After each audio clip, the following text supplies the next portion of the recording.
Alors, bonsoir tout le monde. Merci d'être là. Donc, on a le plaisir d'accueillir Thomas Delamarre, qui est donc conservateur de la Fondation Cartier, que nous avions eu le plaisir d'inviter l'année dernière pour une journée d'études autour de la biodiversité, qui avait témoigné des expériences d'exposition sur ce type de thématique au sein de la Fondation Cartier. Et donc, on a bien sympathisé d'une part, et d'autre part échangé sur des thématiques qui sont parfaitement d'actualité, à savoir comment une fondation, un musée, une galerie peut travailler, communiquer à distance, inviter à distance dans les situations de pandémie des publics et partager donc ses collections, ses œuvres. Et donc, on a imaginé un workshop avec les étudiants de l'atelier en associant Thomas sur l'année comme professeur associé. Et donc, dans le cadre de ce workshop et de cette collaboration sur l'année, on a le plaisir de l'accueillir pour différentes conférences, dont la première est ce soir. Donc, je vais passer la parole à Thomas. Ok, merci beaucoup Olivier pour ton invitation. Et merci à tous de votre présence. Donc, comme vous l'a dit Olivier, donc je suis Thomas Delamarre, je suis conservateur à la Fondation Cartier pour l'art contemporain à Paris, et j'ai déjà eu le plaisir donc d'intervenir l'année passée pour cette journée d'études sur la biodiversité. Et je suis ravi de revenir cette année avec donc là ce soir pour partager avec vous une présentation qui va partir un peu dans l'exploration du format de l'exposition à l'heure des pratiques numériques. Donc comme on vous l'a expliqué déjà, c'est une présentation qui se fait en lien avec l'atelier du coup qu'on va mener cette année avec les étudiants de troisième année et qui a commencé aujourd'hui. Alors pourquoi ce sujet? En fait, quand Olivier m'a invité à participer cette année à cet enseignement, d'abord on était je crois juste au sortir du premier confinement.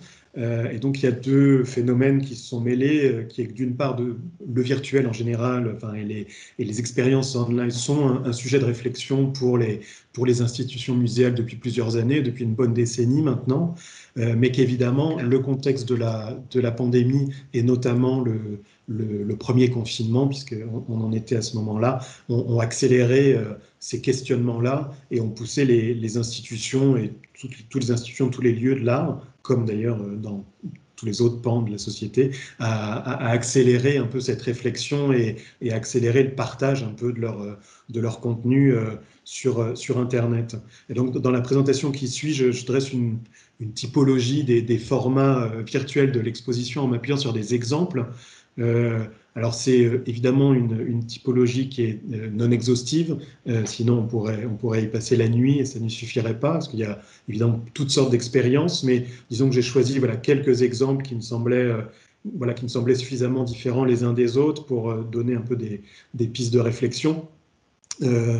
Et ensuite, ce sont toutes des captures d'écran, parce qu'évidemment, ce sont beaucoup des expériences qui sont à découvrir, soit au travers de vidéos, soit en se promenant dans des espaces. Mais là encore, si je voulais le faire en direct avec vous, ça prendrait beaucoup de temps. Donc, ce sont des captures d'écran que je vais vous expliquer. Et puis, le document que je vais vous présenter, il sera, je le partage volontiers. Je le partage déjà avec les étudiants de troisième année, puisqu'on a un Google Drive, mais j'imagine que Olivier aura un moyen pour ceux que ça intéresse de le partager, puisque donc sur le document, j'ai inscrit à chaque fois les liens de toutes ces propositions online pour que ceux qui veulent puissent aller explorer plus avant.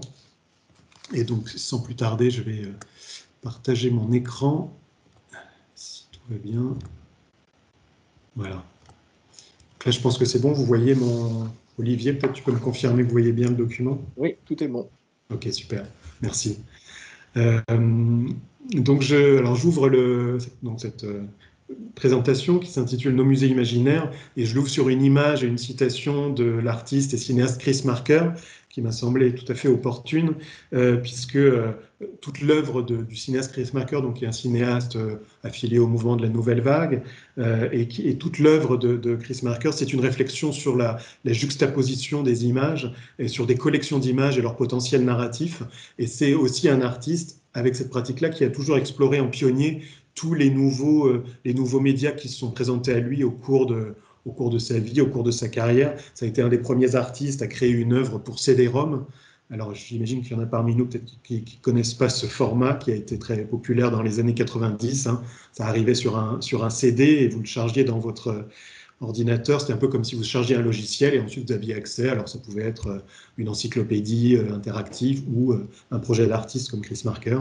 Et puis ensuite, très tôt, il s'est aussi emparé des outils proposés par Internet, comme ici, puisque c'est un projet de musée qu'il a créé dans le logiciel Second Life, dont je reparlerai un petit peu plus tard. Voilà. Et puis la citation qui est aussi forte à propos, qui dit donc que construire un musée virtuel est plus compliqué qu'un vrai musée, puisque le marbre, le bois et le lino sont des matériaux plus souples à utiliser que le cerveau humain. Voilà, mais on va quand même tâcher de s'intéresser au musée virtuel. Une citation aussi d'André Malraux, puisque pour vous signaler que du coup le titre de la conférence est emprunté au titre d'un livre d'André Malraux qui s'appelle Le musée imaginaire, dans lequel André Malraux imaginait exactement ce qu'il vous propose là, c'est-à-dire qu'il a fait cette constatation que depuis disons les possibilités ouvertes par la reproduction des images au moyen de l'imprimerie, dans des livres, dans des magazines, en quelque sorte, il y a une sorte de nouveau musée imaginaire qui s'est ouvert et qui recrée en fait une narration différente de l'histoire de l'art ancien et de l'art du temps présent, hein, puisqu'on peut reproduire côte à côte des images venant de contextes totalement différents, de contextes géographiques, de contextes esthétiques, en les reproduisant souvent aussi hors de proportion. Hein, on peut reproduire une miniature médiévale sur la même page et à la même taille qu'une statue ou un sarcophage égyptien, et donc on change complètement le rapport aux œuvres d'art, et donc c'est en ça qu'il parle d'un musée imaginaire. Et on peut dire quand même qu'avec ce qui se passe aujourd'hui de la visibilité de l'art sur Internet, c'est en fait une continuation de cette idée de musée imaginaire avec les moyens du virtuel. Donc l'exploration va passer par comme je vous ai dit, plusieurs exemples, hein, une sorte de typologie un peu que j'ai classée comme vous le voyez là. Et puis on va démarrer sans plus tarder par les foires d'art. J'en parle rapidement. Pourquoi est-ce que je démarre par les foires, qui est disons, le secteur marchand de l'art? Simplement parce que les foires d'art ont été les premières organisations l'an passé, au moment du premier confinement, à réagir en fait à la fermeture des lieux et à l'impossibilité d'accueillir du public. Probablement parce que ce sont justement des lieux qui organisent le marché de l'art et que donc il s'agit d'économie, il s'agit de finances importantes, et que c'est aussi ce qui fait une partie qui fait vivre l'écosystème de l'art, et que donc il y avait des enjeux financiers très importants, et que donc elles ont été les premières organisations à se dépêcher de trouver des moyens de maintenir en fait finalement les transactions liées à l'art. Et donc on voit ici l'application développée par Art Basel, qui est la foire la plus importante aujourd'hui pour l'art moderne et contemporain au monde, qui est née à Bâle, mais qui a lieu aujourd'hui dans 3 villes, à Hong Kong en février, à Bâle en juin et à Miami en décembre. Et donc la première foire à être annulée a été celle de Bâle l'année passée, et ils ont mis en place donc ces plateformes virtuelles, donc soit sous forme de site internet, soit sous forme d'application comme vous la voyez là, et avec ce qu'ils ont appelé des online viewing rooms, qui est maintenant un format qu'on a partout dans toutes les foires qui sont mises, toutes les galeries commerciales, enfin, qui sont aussi dans le marché de l'art, et donc qui en fait essaient de reproduire l'expérience du visiteur de la foire d'art, et donc qui proposent des espaces virtuels, mais qui sont en général très en 2 dimensions. Hein. Il n'y a pas forcément de développement technologique, en tout cas en termes de création d'espaces particuliers, mais voilà, ils essaient de réorganiser tout ce qui fait la foire d'art, toutes les informations dont a besoin l'éventuel acheteur, collectionneur pour procéder à ces achats, puisque on peut procéder évidemment aux achats en ligne. Donc, vous voyez, vous rentrez au sein d'une galerie et vous avez accès aux œuvres qui sont exposées par la galerie, comme si vous étiez, là c'est une photo, comme si vous étiez pouviez pénétrer dans la galerie ou dans le stand de la galerie sur la foire. Ici, ce qui est assez étonnant, c'est qu'ils essaient de reproduire en fait le programme VIP, qui est une composante ô combien importante, je crois, pour les foires d'art, voilà, pour les collectionneurs. Et donc, ils essaient de maintenir tout ce programme qui, en général, est fait de rencontres, de discussions, de visites guidées organisées par des commissaires d'exposition, des historiens de l'art, de la foire. Et donc là, on retrouve le même programme, mais online, donc avec visite d'atelier, avec discussion avec une artiste, une visite guidée avec l'une des curatrices de la foire de Basel, ici Philippe Ramos, et aussi des choses qui ne sont pas possibles lorsque la foire a lieu dans un espace physique. Ici, on visite un parc de sculptures en Provence, au domaine du Muy, et c'est évidemment parce qu'on est en virtuel que du coup, on peut tout à coup se télétransporter en Provence et aller visiter ce domaine de sculpture. Voilà, un autre exemple, ici c'est Art Jakarta, une foire qui a lieu à Jakarta en Indonésie. Et vous voyez vraiment, comme je vous disais, on essaie de reproduire vraiment l'espace physique. Il y a aussi l'idée, j'imagine, derrière de rassurer en fait le potentiel acheteur, d'essayer de lui proposer une expérience qui soit presque conforme à celle qu'il connaît en tout cas. Et donc on reproduit cette architecture de stand provisoire. Et voilà, on rentre dans les stands comme on le fait dans les foires habituelles, comme quand on va au Grand Palais pour la FIAC. Voilà. Ensuite, on va passer à on quitte le domaine plus marchand, disons, on va passer à des expositions en ligne et que j'ai classées un peu en trois catégories que j'ai appelées exposition lecture, exposition visite et exposition expérience. On va commencer avec les expositions lecture. Donc, c'est des formats qui vont paraître relativement classiques, moins exploratoires de l'espace virtuel que ceux qui vont suivre. Mais ce type d'expo peut quand même être très intéressant lorsque l'assemblage des éléments, alors ça peut être des œuvres, des plages audio, vidéo, des textes, toutes sortes d'images, sont vraiment pensés pour l'ergonomie particulière de l'écran et pour établir une narration qui peut emporter le visiteur. C'est notamment très, très intéressant quand vous avez des expositions à forte tendance documentaire ou avec des archives voilà, qui se succèdent comme ça sur l'écran. Et il y a des expos très, très intéressantes dans ce genre-là. Ici, on a une expo qui s'appelle Afropolitan Comics, qui a été conçue par la Cité internationale de la bande dessinée et de l'image d'Angoulême et l'Institut français d'Afrique du Sud, qui découle en fait, là, pour le coup, d'une expo qui avait existé, qui a existé dans la réalité physique, qui a été présentée à l'Institut français d'Afrique du Sud, qui s'appelait Art of Comics, et qui était une exposition sur la bande dessinée, l'histoire de la bande dessinée sud-africaine. Et puis ensuite, en s'associant avec la Cité internationale de la BD, ils ont prolongé en fait le concept de l'exposition et ils l'ont transformé dans celle-ci qui est une histoire parallèle de la bande dessinée en Afrique du Sud et sur le reste du continent africain. Et donc vous avez comme une double histoire comme ça qui se déroule littéralement sur l'écran en parallèle de ces deux, de l'Afrique du Sud et puis du reste du continent. Et donc vous entrez dans l'exposition, c'est un déroulement, alors là, pour le coup, très classique, hein, comme je vous disais, déroulement vertical, de haut vers le bas, et vous lisez, on pourrait dire qu'on peut lire l'exposition qui est faite à la fois de textes, d'exemples de planches de BD, de présentations des artistes qui se sont illustrés dans ces histoires, et voilà, donc avec ensemble des textes, des citations et des planches de BD. Un deuxième exemple, c'est l'expo proposée par eFlux. eFlux, c'est, je ne sais pas si vous connaissez, c'est une plateforme virtuelle qui est à l'origine, en fait, très simplement en fait une plateforme d'annonce d'événements liés à l'art dans le monde entier.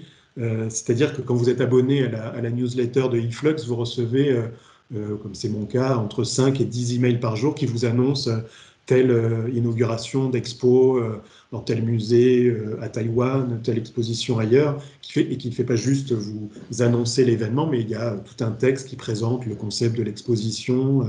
Et donc c'est un outil très utile en fait pour se tenir au courant de l'actualité de l'art dans le monde, sans avoir besoin de s'inscrire aux newsletters de tous les lieux de l'art dans le monde. Donc c'est un outil qui est très utilisé, mais ce n'est pas leur seule activité. Ils sont aussi une plateforme de contenu et ils initient et ils publient des contenus de recherche, de réflexion sur l'art.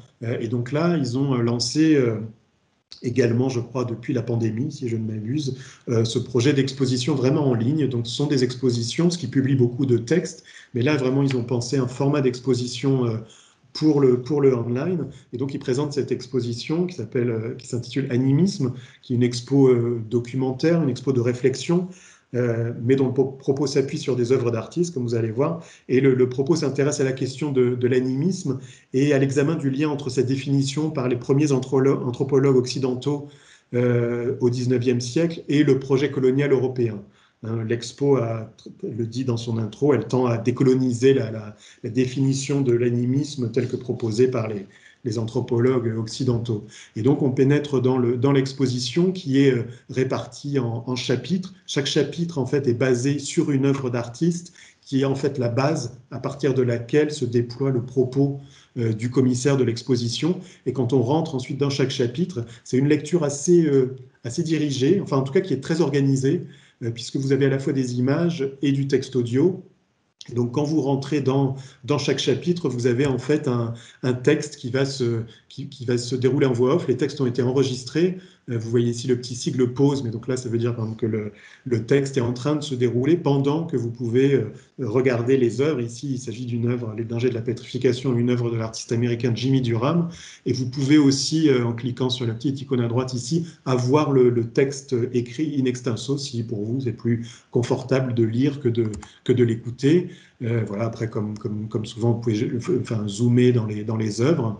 Et puis, vous passez d'un chapitre à l'autre et vous passez d'œuvre en œuvre. Ici, c'est une autre œuvre. Il s'agit du film Les statues meurent aussi, 1953, réalisé par Chris Marker, Alain Resnais et Ghislain Cloquet, et qui s'intéressait là au regard colonial porté sur les œuvres d'art traditionnelles africains. Très, très beau film. Qui annonçait à bien des égards l'esthétique de la nouvelle vague, même si là c'est un film documentaire. Et donc on vous fait à la fois regarder le film et puis encore une fois il y a un texte qui accompagne la découverte du film. Et puis là c'est encore un autre chapitre. Et puis dernier exemple, alors qui est c'est un peu un pas de côté là, mais j'ai classé dans cette partie les podcasts sur l'art. Ce sont évidemment pas des expos.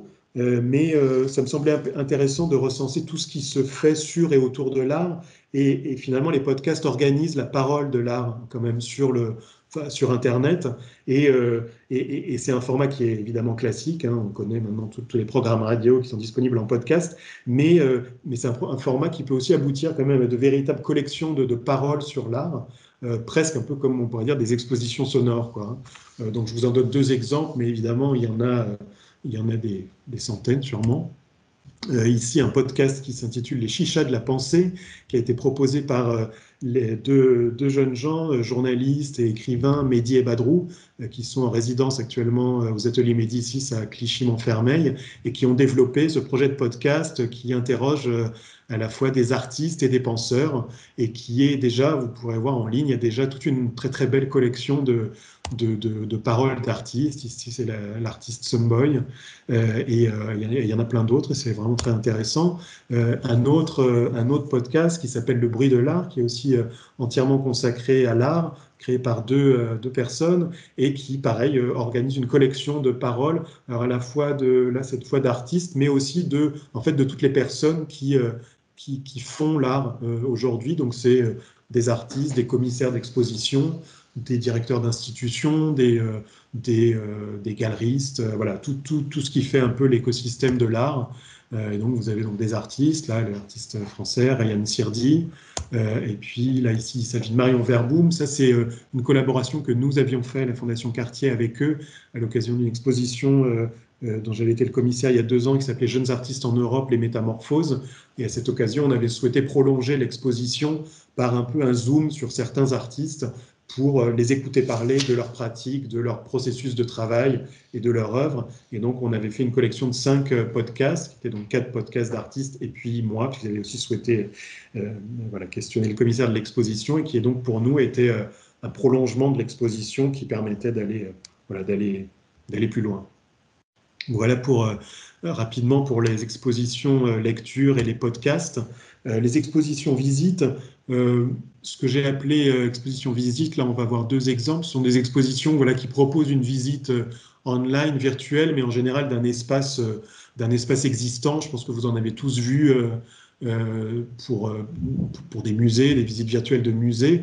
Mais donc voilà, là, ce sont vraiment plutôt des expositions existantes ou des lieux existants, ou en tout cas qui recopient l'espace d'une galerie ou d'un musée. Là, ce sont deux plutôt petites expos que j'ai listées, des expos en galerie. Vous avez ici la galerie Isabelle Croxato qui se trouve à Santiago du Chili.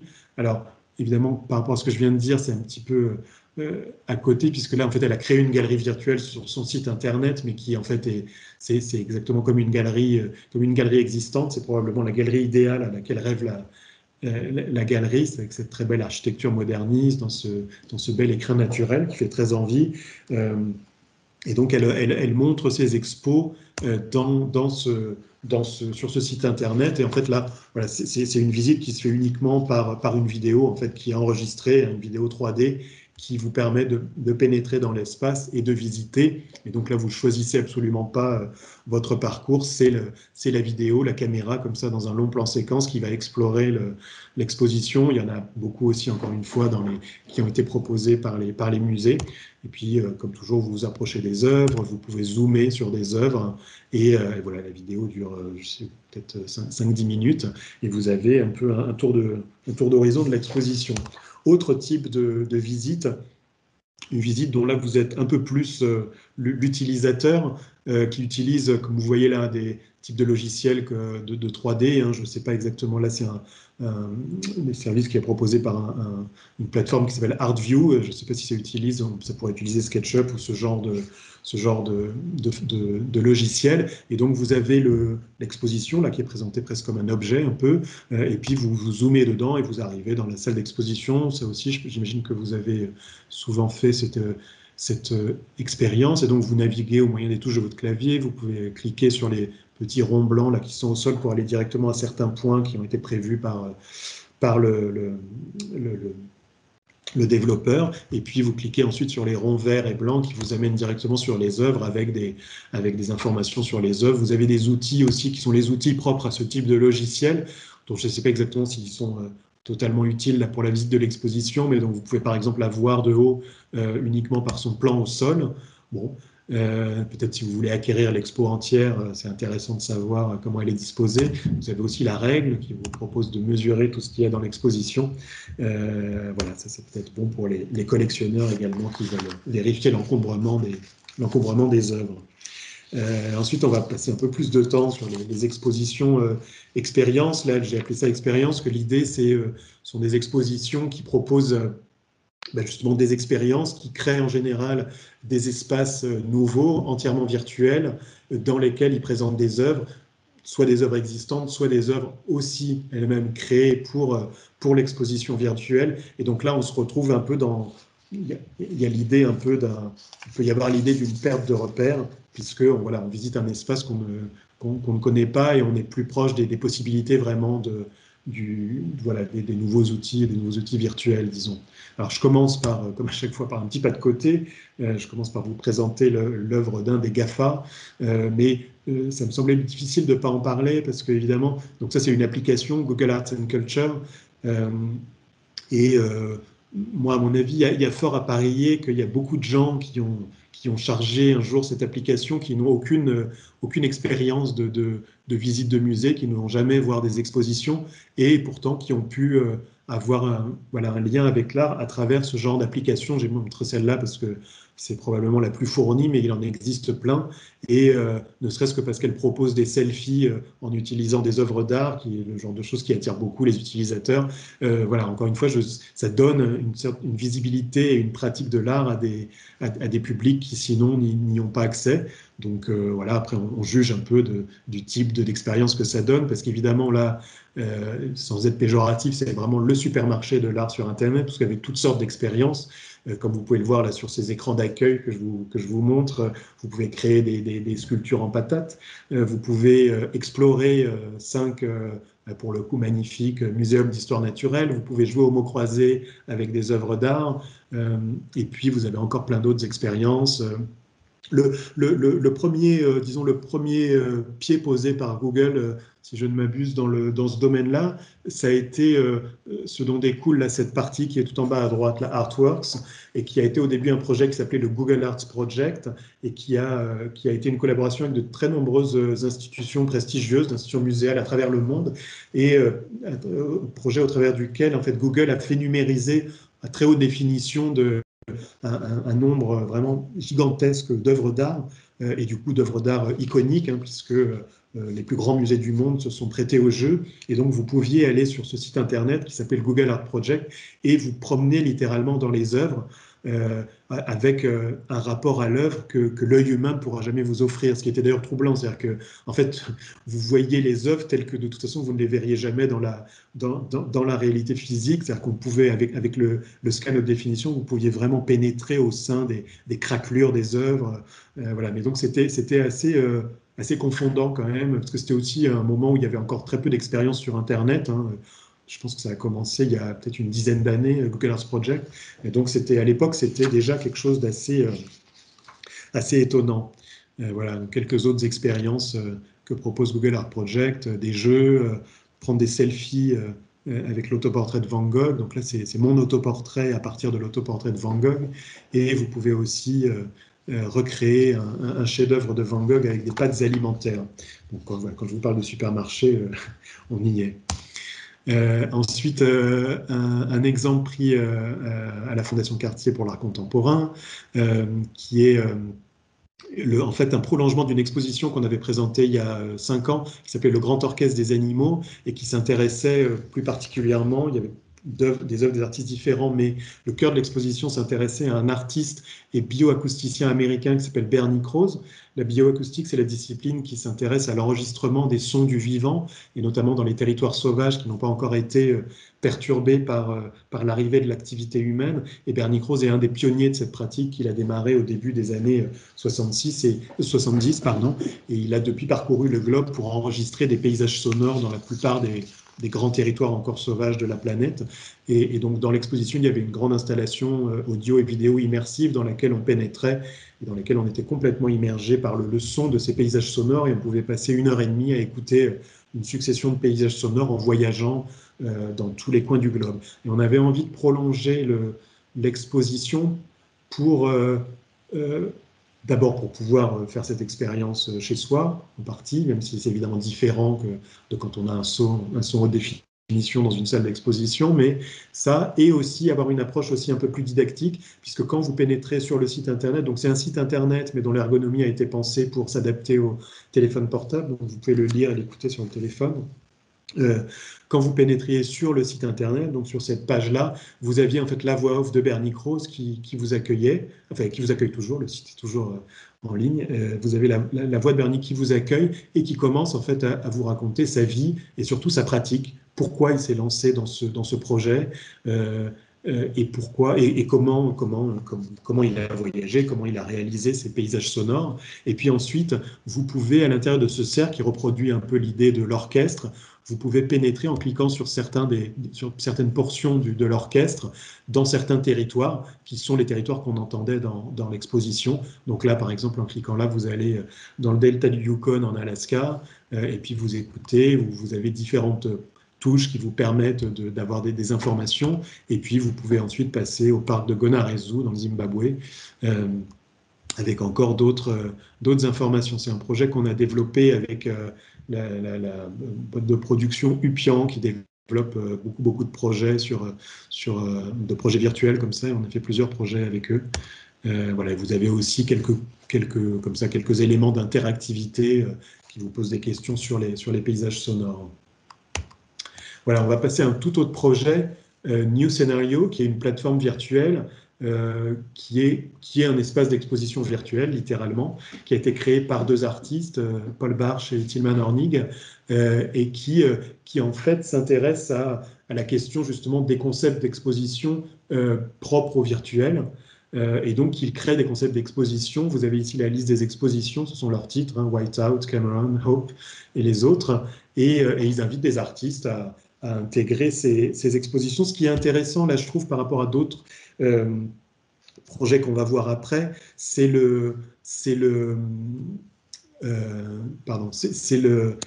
fait qu'on n'est pas du tout dans une virtuosité technologique. Vous verrez, il n'y a pas tellement de 3D, ce qui n'enlève rien aux autres, parce que ça propose des expériences différentes, mais vraiment très intéressantes. Mais là, c'est intéressant parce que du coup, ce qui est vraiment ce qui en fait un projet proprement virtuel, ce sont les concepts d'exposition, des expositions qui sont rendues possibles parce qu'elles n'ont pas lieu dans des lieux physiques, en fait.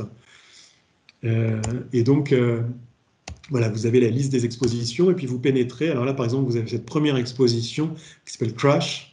Vous verrez, c'est pratiquement la plupart des expositions passent à travers des photos, en fait. Donc, quand je vous dis qu'il n'y a pas vraiment de virtuosité technologique, c'est vraiment très simple en termes de lecture et de visuel. Et donc là, la particularité de cette exposition, c'est qu'elle se déroule dans une limousine, dans la reproduction d'une limousine, et qu'ils ont invité des artistes à exposer des œuvres dans des recoins de la limousine. Donc vous avez ici la liste des artistes. Vous voyez la limousine. Alors l'histoire ne dit pas, je n'ai aucune idée de est-ce que cette limousine, enfin est-ce que c'est la reproduction d'une limousine qui existe ou est-ce qu'elle-même elle est inventée par les deux artistes commissaires de l'exposition. Mais donc vous visitez en fait les recoins de cette limousine et vous découvrez des œuvres posées là par les artistes.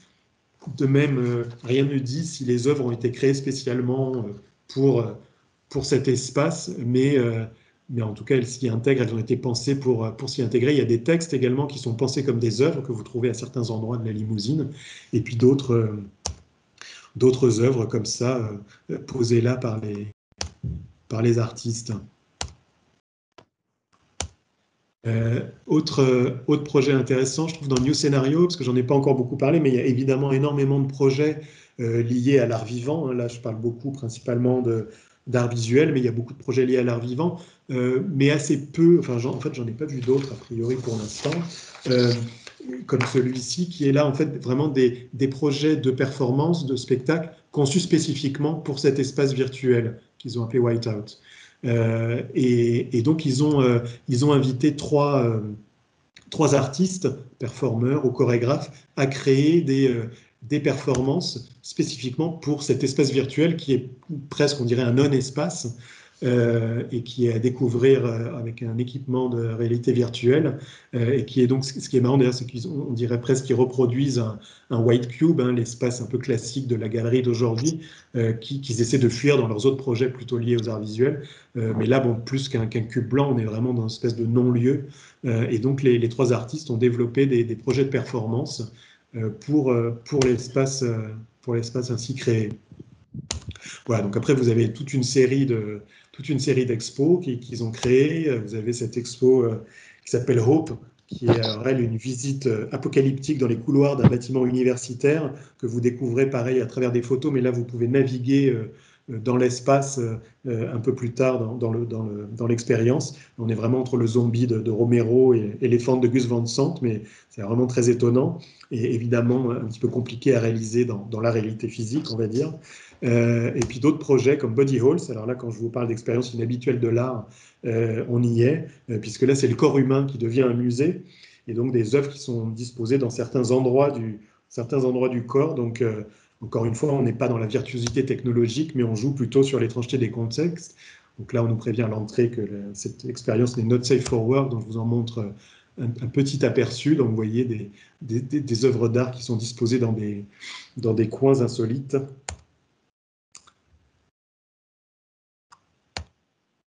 On vous explique que si le corps humain était un musée, il aurait 7 galeries, et je vous laisserai découvrir les 5 autres galeries. On va passer à une autre expérience proposée par Nicoletti. Nicoletti, c'est en fait, c'est deux espaces. Un espace physique qui est une galerie qui existe à Londres, qui a une programmation d'expo très, très intéressante, très dynamique. Et ils ont créé un deuxième espace qui est entièrement virtuel, celui-là, et qui s'intitule Nicoletti Digital. Alors là, on rentre un peu plus justement dans vraiment un procédé plus technique, technologique, de création d'espace. En fait, ce qu'a fait Nicoletti, c'est qu'ils ont créé en fait un espace virtuel qui est calqué en fait sur l'espace de la galerie, mais qu'on ne reconnaît pas forcément. Et donc, c'est ce même espace qu'ils vont proposer à chaque fois à différents artistes qui vont devoir concevoir des projets, pour le coup, spécifiquement pour cet espace virtuel. Donc, en fait, si vous voulez, l'architecture de l'espace reste le même, disons, la disposition des murs et le plan au sol, mais ensuite les artistes peuvent entièrement redécorer en quelque sorte, hein, réadapter tout l'aspect esthétique de l'espace et y intégrer leurs œuvres comme bon leur semble. Ici, vous avez une exposition de Chris Dorland, artiste américain qui crée principalement des vidéos qui s'inspirent, enfin qui utilisent beaucoup le flux d'images Internet et qui organise comme ça presque des carambolages, hein, comme vous pouvez voir sur cet écran d'images Internet, jusqu'à des bugs comme ça d'images et qui créent des effets de couleurs. Et donc là, il a entièrement adapté l'espace à son esthétique à lui. Ensuite, vous naviguez dans l'espace comme vous le souhaitez, avec les touches de votre clavier. Vous avez une présentation un texte d'introduction, comme dans tout bon espace d'exposition.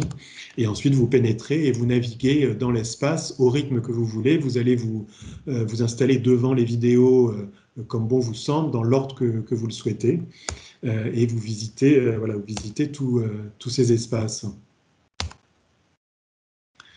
Et alors, autre projet, dans le même espace, Eva Papamargariti, qui est une artiste grecque.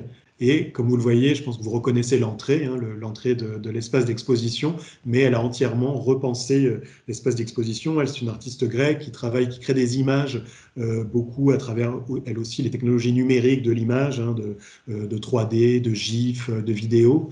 Et donc, elle a disposé ses œuvres ici. Là, c'est une expo qui n'existe qu'en ligne, hein. L'expo d'avant, Chris Dorland, c'était en parallèle d'une expo qu'il avait dans l'espace physique de la galerie. Et donc, dans l'espace virtuel, il y avait à la fois des œuvres qui existaient dans l'espace physique et des œuvres qu'il avait créées pour cet espace. Là, ici, c'est vraiment une expo qui n'a existé que sur l'espace virtuel. Et donc, à nouveau, on revisite l'espace, mais qui a été modifié. Voilà, le plan au sol est le même, mais l'ambiance est complètement différente. Voilà, quelques images. Et puis, dernier exemple d'exposition expérience, le Virtual Dream Center, qui est une sorte d'artist run space, comme me l'a présenté son directeur artistique, l'artiste français Jean-Baptiste Langlais. C'est artist run space, vous savez, c'est ces lieux de l'art, les lieux indépendants qui sont créés par des artistes, pour des artistes, c'est-à-dire des artistes qui créent le lieu et qui du coup se posent un peu en commissaire d'exposition, qui vont inviter d'autres artistes à investir le lieu.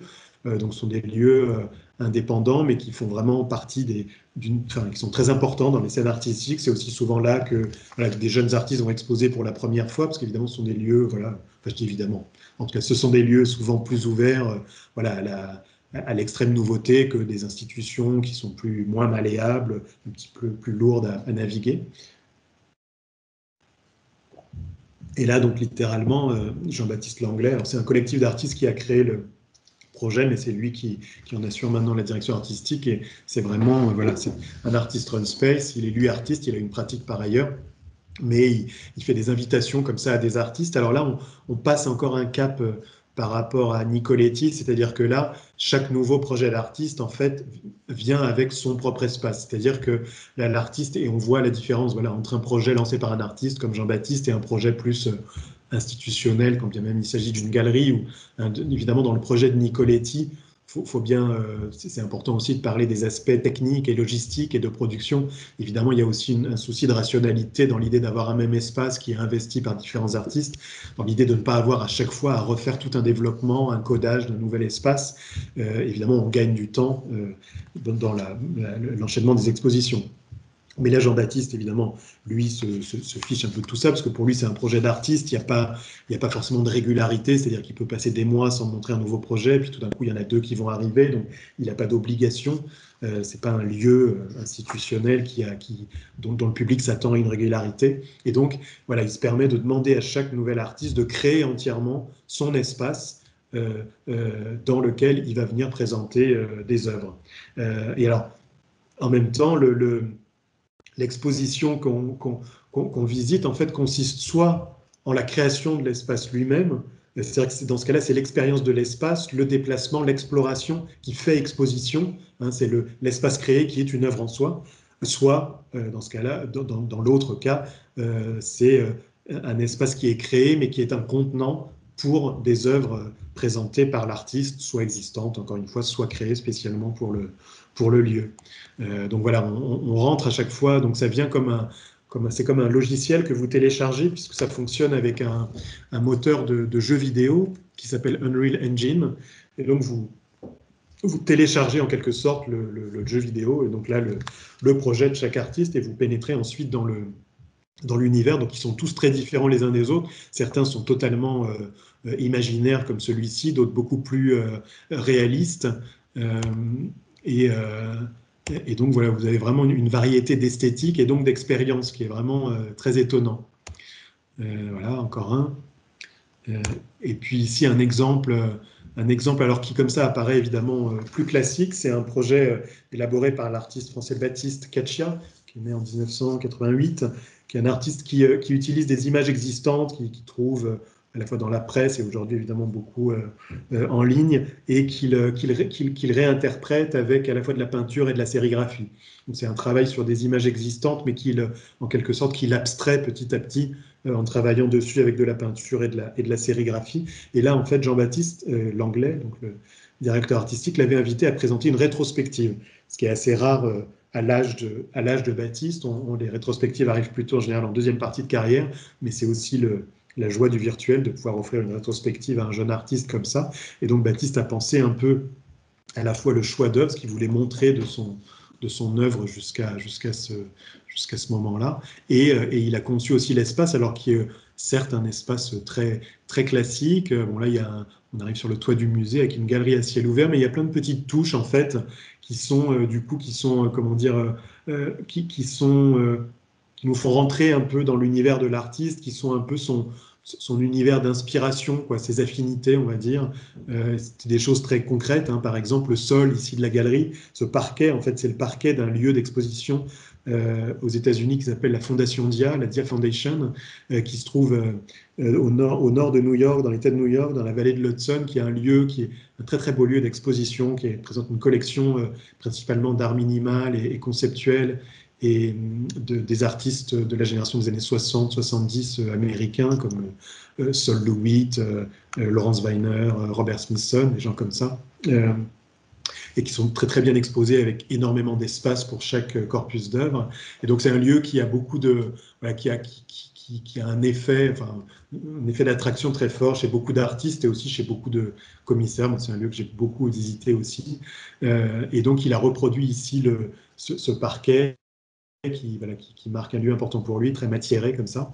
Et puis ici, dans la dernière salle, qui est une galerie à ciel ouvert, le ciel, en fait, ici, au-dessus de cette galerie, en fait, c'est un ciel que Baptiste est allé chercher dans une toile de Monet, qui est donc un ciel peint par Monet et qui vient ici habiter le musée de Baptiste. Voilà, donc il y a à la fois des espaces très fantasmagoriques et puis aussi des espaces plus classiques, mais en fait qui sont chargés comme ça, qui peuvent laisser libre, qui permettent en fait à l'artiste de laisser libre cours un peu à ses affinités et à ses fantasmes en quelque sorte. Voilà, je vais vous parler de deux projets d'artistes très différents qui utilisent aussi des espaces virtuels. Tout d'abord, Chris Marker, dont je vous ai brièvement parlé, qui a créé un musée qui s'appelle l'Ouvroir dans Second Life.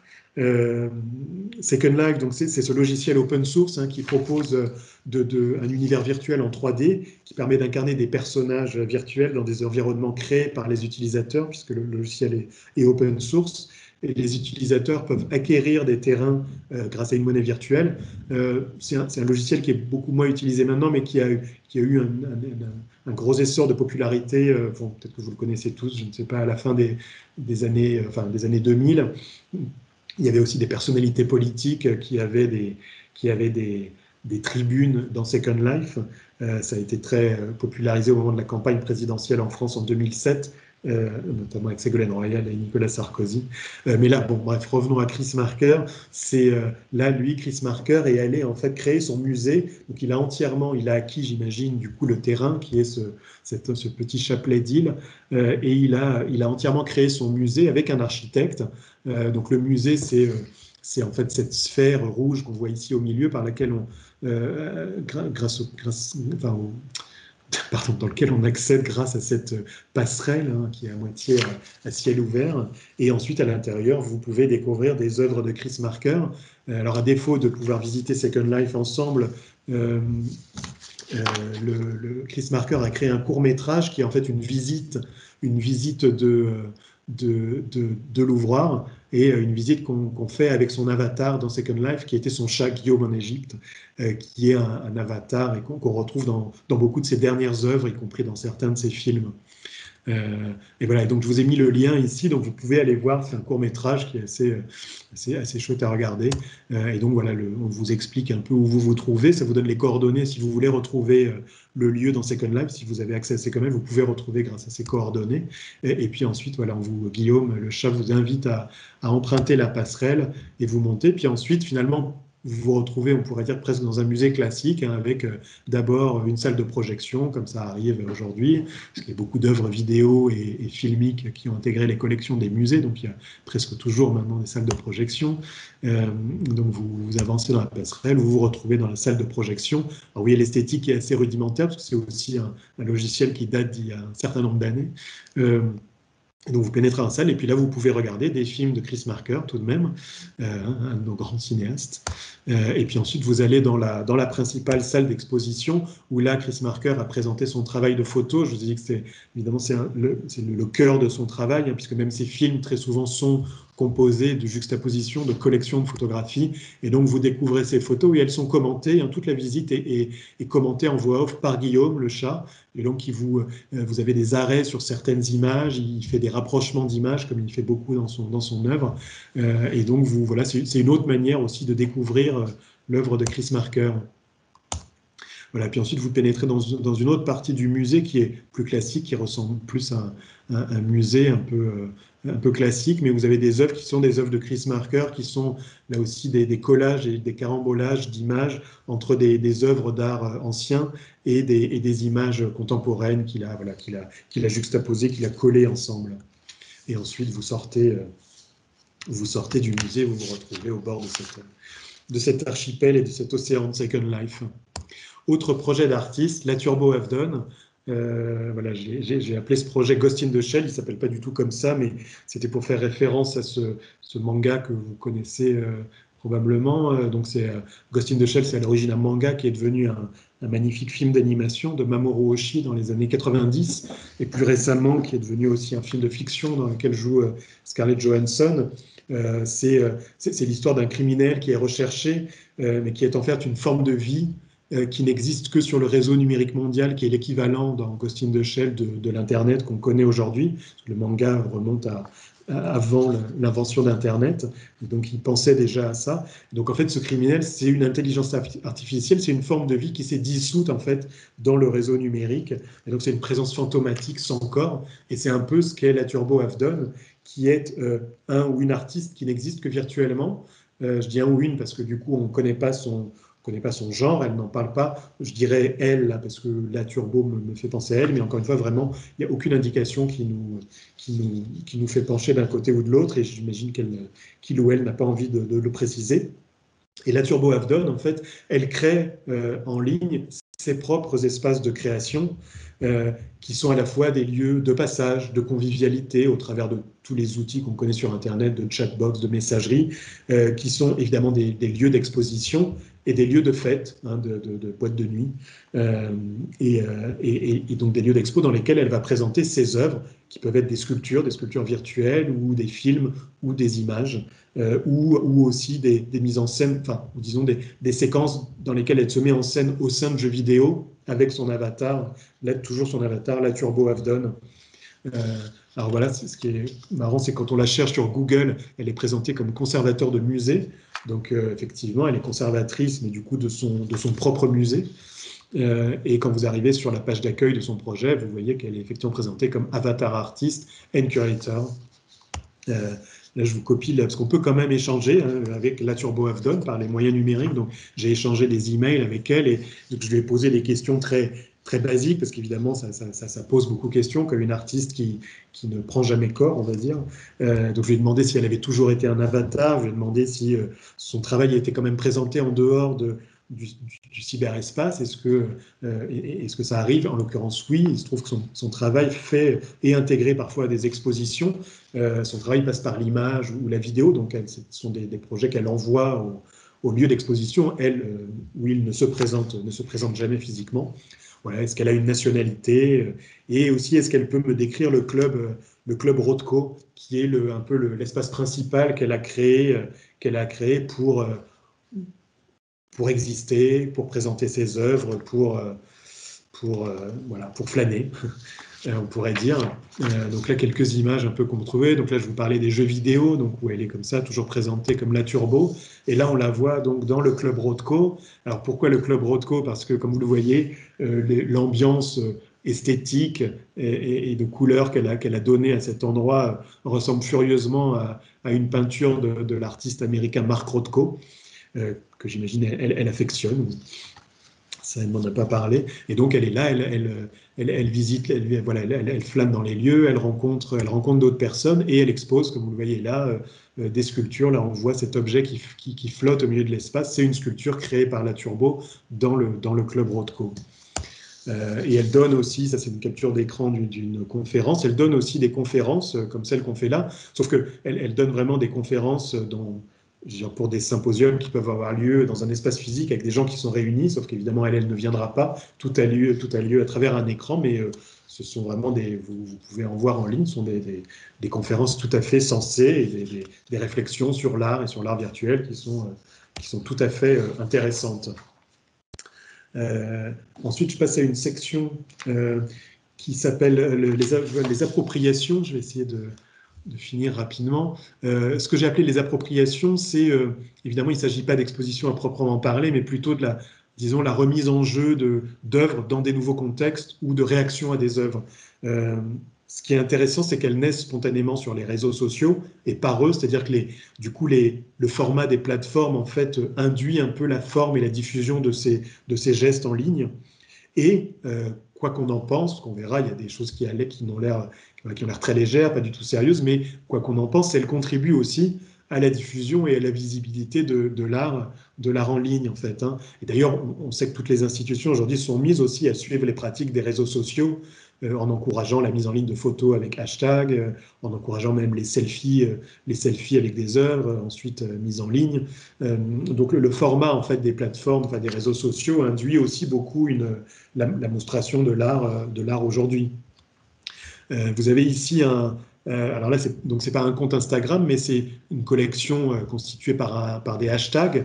Je vous ai mis moi ceux que j'ai visités, qui sont parmi les plus courants. C'est donc des réappropriations d'œuvres d'art qui a pullulé au moment du premier confinement. Vous avez dû en voir passer, et qui a été notamment popularisé par le hashtag Getty Museum Challenge. Au début, c'est notamment le Getty Museum à Los Angeles qui avait lancé ce projet, mais il y a plein d'autres personnes, plein de comptes Instagram et donc hashtags qui ont aussi fait circuler et initier ces images, et donc sont des posts où à chaque fois on a l'œuvre d'art et puis la réappropriation par la personne.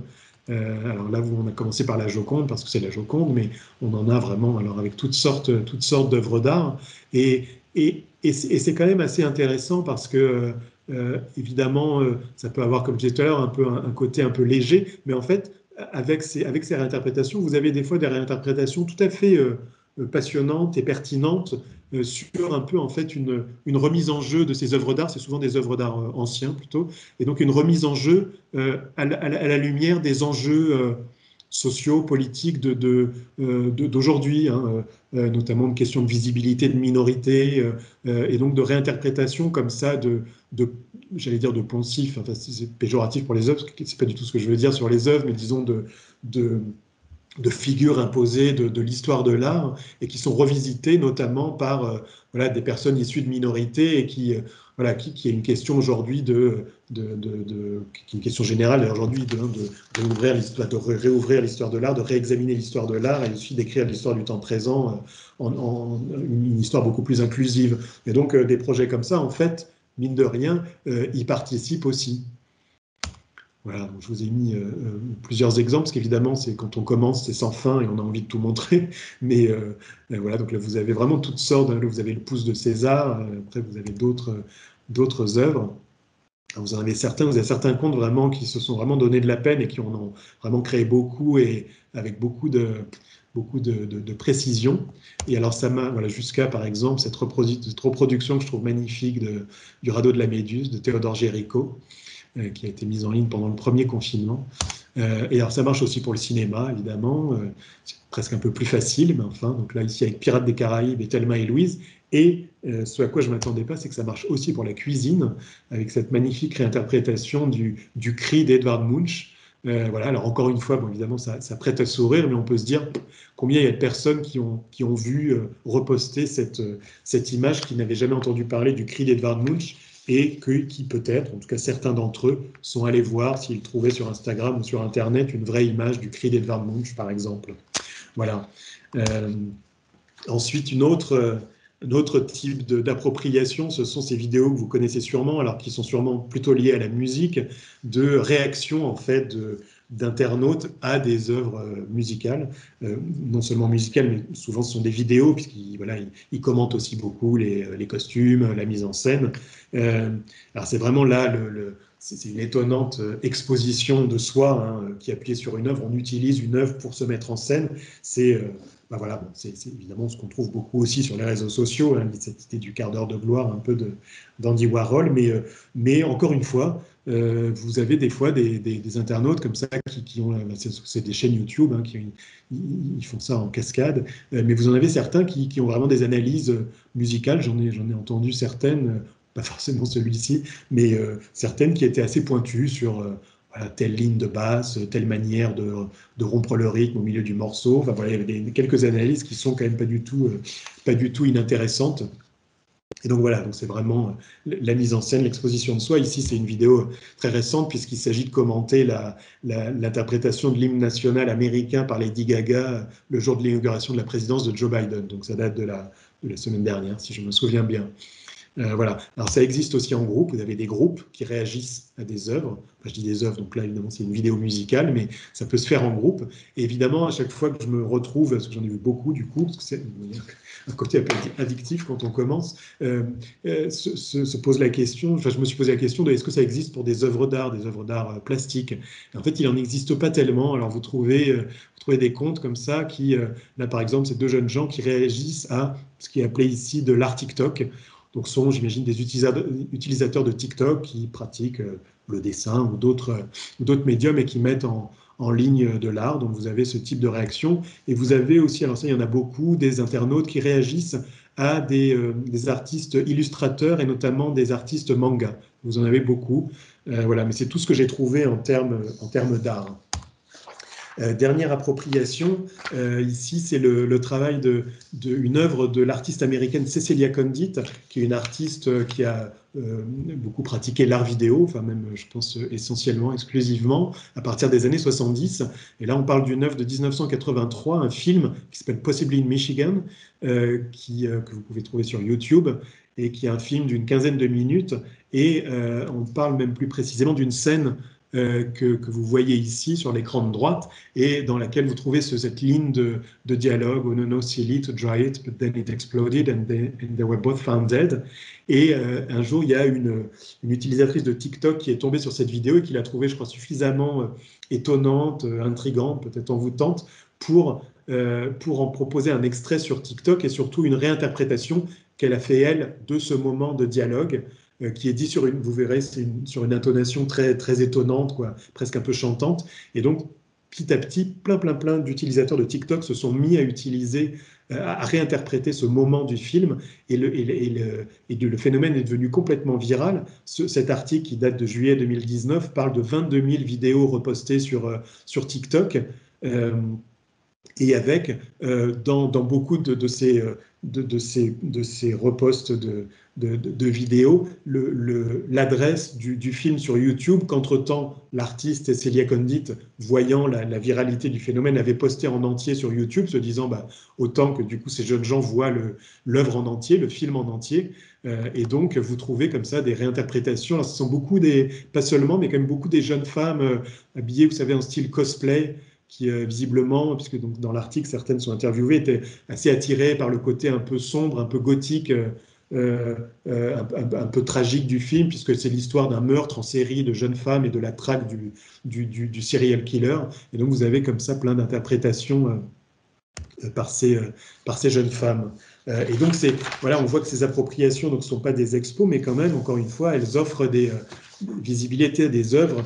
Voilà, là, vous avez 22 000 reposts de l'œuvre pour une œuvre d'art vidéo qui est quand même, à part ça, qui était restée tout à fait confidentielle jusqu'ici. Hein. Cécilia Candide, c'est une artiste qui a des œuvres dans les collections du MoMA, du Centre Pompidou, mais par exemple, moi, j'en avais jamais vu, donc on le sait, hein, souvent les œuvres croupissent dans les réserves. Et donc là, tout à coup, on lui offre une visibilité vraiment inattendue, quoi. Et c'est toujours intéressant aussi de voir comment une œuvre qui date d'il y a presque 40 ans, Cécilia Candide, c'est une artiste qui a beaucoup travaillé à l'époque sur les questions du féminisme, de l'engagement, de la visibilité des femmes, et comment elle réagit, comment une œuvre comme ça réagit aujourd'hui chez des jeunes utilisatrices de TikTok, à une ère voilà, où ces enjeux-là sont à nouveau extrêmement présents dans le débat public. Donc ces sortes de remises en jeu comme ça pour le temps présent sont à mon avis quand même très, très intéressantes, même sociologiquement, quoi. Voilà, et puis pour finir rapidement, je vais vous parler de projets qui ont fait le chemin inverse, parce que ça me semblait intéressant aussi, parce que ça existe, des projets qui sont créés dans l'espace virtuel et qui finissent par arriver dans des espaces physiques, in real life. Et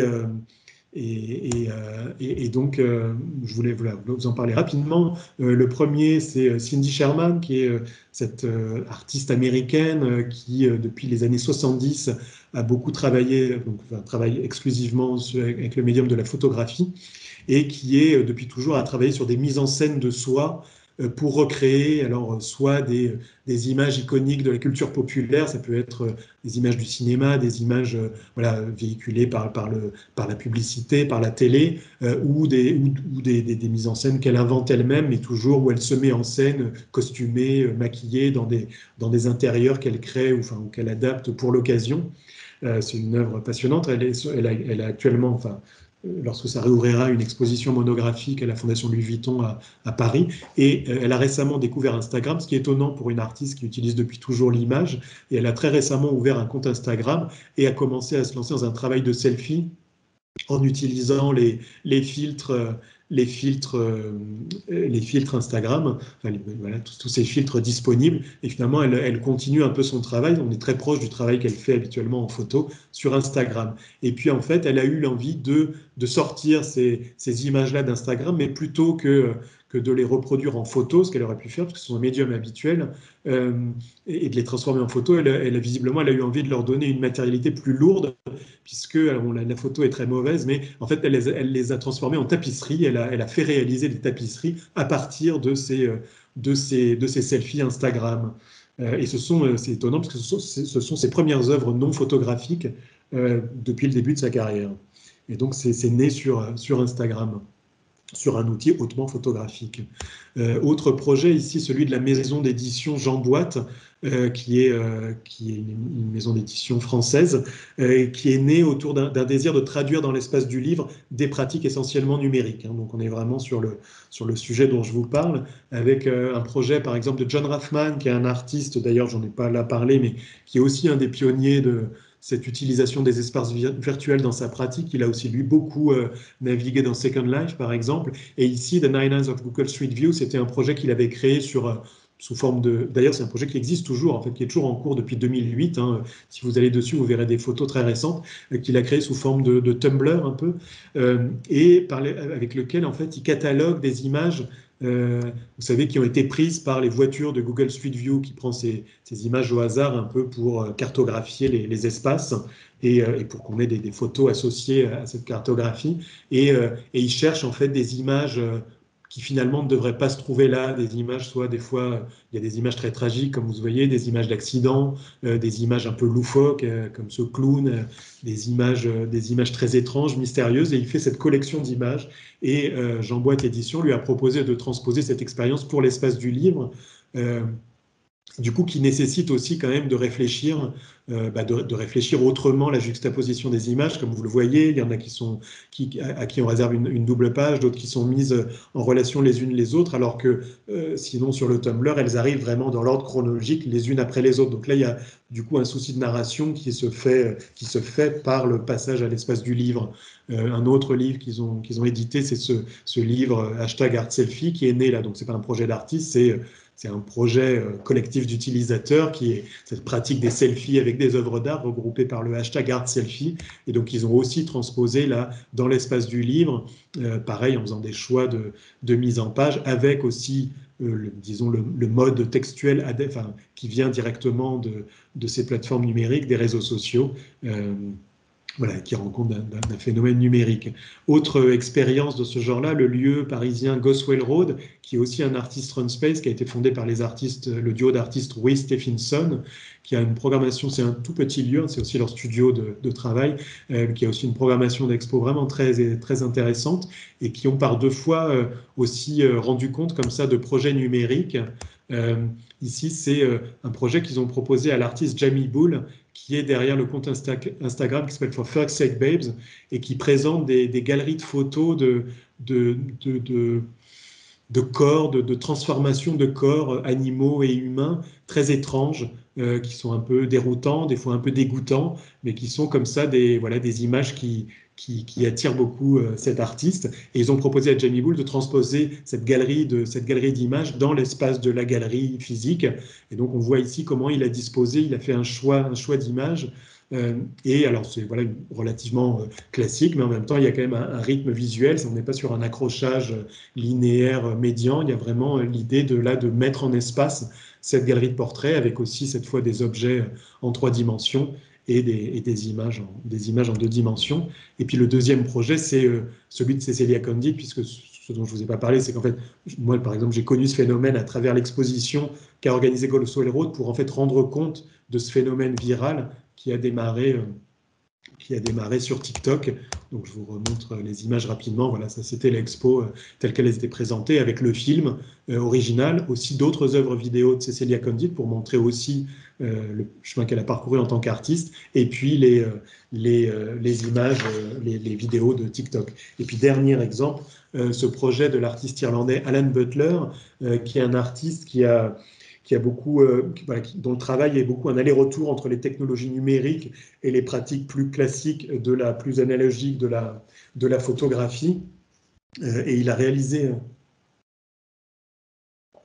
un certain nombre de projets dans le jeu vidéo GTA, Grand Theft Auto, qui dans sa version 5, le GTA 5, permet de prendre des photos. Il permet aussi de réaliser des films. Et d'ailleurs, dans l'exposition Jeunes Artistes en Europe que j'ai organisée il y a 2 ans, il y avait un artiste, un cinéaste qui s'appelle Jonathan Vinel, qui présentait un film qu'il a entièrement réalisé dans le jeu GTA, un film qui s'appelait Jonathan Pleure. Là, Alan Butler, lui, dans GTA, il s'est lancé il a parcouru la ville que vous voyez là, qui est la ville de Los Santos, qui a été créée pour le jeu, qui est la ville dans laquelle se situe le jeu. Et il est parti à la découverte de la ville dans une pratique de street photographie. La street photographie, c'est en français tout simplement, c'est la photographie de rue, et c'est ce courant de la photographie qui est une pratique de la photographie qui rend compte de la vie urbaine, de ses transformations, une pratique de la photo sur le vif, qui n'est pas du tout mise en scène, et qui s'intéresse notamment beaucoup souvent aux marges de la vie urbaine, aux personnes marginalisées, aux laissés pour compte.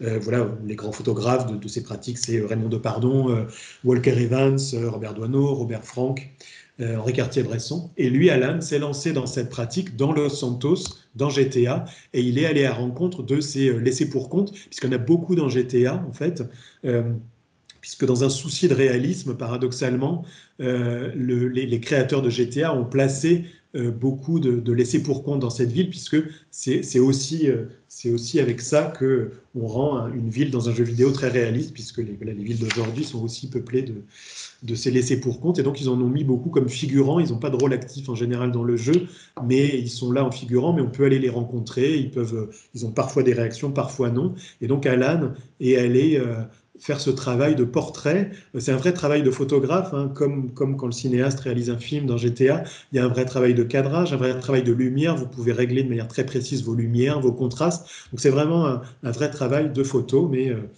à Los Santos, dans GTA. Donc vous savez, ces portraits qui sont vraiment certains très beaux, très émouvants, et qui ont l'air aussi, puisque c'est le cas, pris vraiment sur le vif de la vie urbaine et en général de la vie nocturne. Et ce qui est très beau, je trouve, c'est qu'il a ensuite présenté ses portraits dans un espace physique de galerie, et comme on le ferait en fait avec n'importe quel de ces grands photographes que je vous ai cités, de leurs portraits photographiques comme ça de rue, et donc il y a comme ça passage d'une réalité à l'autre. Voilà, donc un petit tour d'horizon de la frontière qui est du coup, comme vous le voyez aujourd'hui, très poreuse entre les espaces numériques et la réalité physique en matière d'art. C'est évidemment un tour d'horizon très, très sélectif, hein, parcellaire, mais voilà, on voit qu'il y a encore plein de monde à inventer pour faire et montrer de l'art dans les espaces virtuels. Alors, j'espère qu'on va en inventer certains avec les étudiants de troisième année. Et je vous remercie beaucoup pour votre écoute, en espérant pas avoir été trop long. Merci beaucoup, Thomas. C'était vraiment passionnant.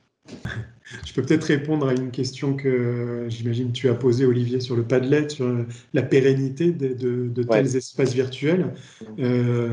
C'est vrai que c'est une vraie question, parce qu'évidemment, c'est des lieux qu'il faut entretenir en quelque sorte techniquement.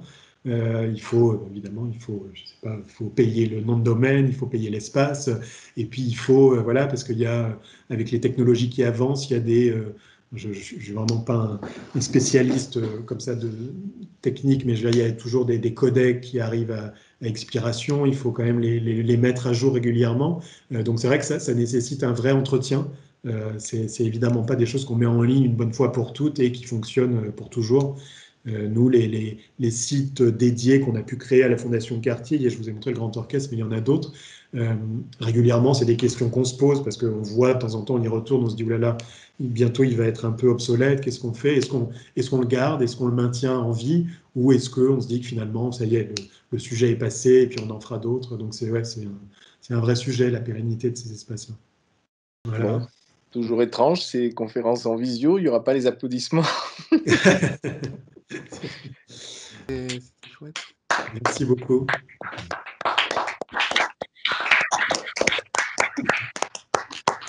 Merci beaucoup, ça fait plaisir, j'ai l'impression d'être avec vous. Bon, bonne soirée à tous, au revoir. Bonne soirée. Bonsoir. Au revoir, bonne soirée.